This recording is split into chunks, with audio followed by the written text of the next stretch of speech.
sommes en octobre 1921.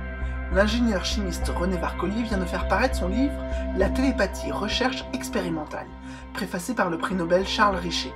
Il y présente une série de travaux menés sur plus d'une décennie. Varcollier travaillait à l'Institut de chimie, dirigé par le prix Nobel Henri Moissan.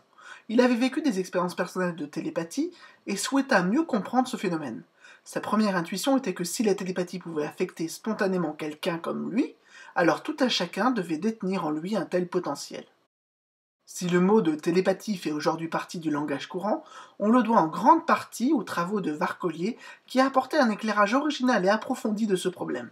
La particularité de ses recherches est que Varcollier ne fait pas appel à de célèbres voyants ou médiums, mais à des gens du tout venant qui ne prétendent pas avoir de dons particuliers. Varcollier avait fondé une société d'études télépathiques qui se réunira au moins une fois par semaine jusque dans les années 60. Durant son temps libre, le chimiste tente de réunir les conditions pour rendre disponible ce potentiel qu'il croit universel. Une expérience typique consiste à ce que deux participants, séparés dans des pièces distantes, tentent de s'envoyer des images.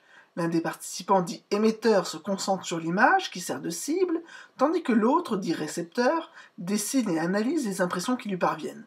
On compare ensuite la cible et la réponse. Le chimiste constate que le lien entre les deux n'est pas toujours évident, mais se présente comme un rébus, à la manière du rêve pour Freud. S'inspirant de la psychanalyse, mais aussi de la psychologie de la perception, Varcollier étudie la large palette des processus qui déforment l'information transmise télépathiquement. Il se rend compte que celle-ci va devoir passer par l'inconscient de l'émetteur et par celui du récepteur, se chargeant de ces différents imaginaires. Mais l'expérimentateur n'est pas en reste et son propre inconscient participe à ce phénomène collectif. Il appelle cette méthode d'investigation la métapsychanalyse. Au départ, Varcollier baigne dans un modèle assez naïf de radio mentale, mais il comprendra assez vite que la télépathie se base sur un accord réciproque, une communion, et non sur une transmission ou une communication. On n'impose pas sa pensée par la force, mais par la sympathie, écrira-t-il. Les travaux de Varcollier attirent l'attention de savants du monde entier. L'américain Garner Murphy, professeur de psychologie, lui propose de réaliser des tests de télépathie à grande distance, entre Paris et New York. L'envoi de la réponse se fait de telle façon qu'aucun indice ne puisse être transmis par des moyens traditionnels. Très vite, ce test prend de l'ampleur, avec de nouveaux groupes qui intègrent ce réseau télépathique en provenance de Grèce, d'Allemagne ou encore d'Angleterre.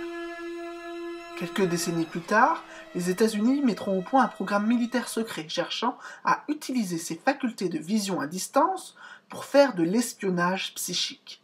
Varcollier sera considéré comme le père de ces applications du remote viewing, même si cela se fera au prix d'une certaine distorsion historique, car le chimiste fut très clair sur le fait que ses capacités ne pouvaient guère faire l'objet d'un entraînement et d'une utilisation unilatérale.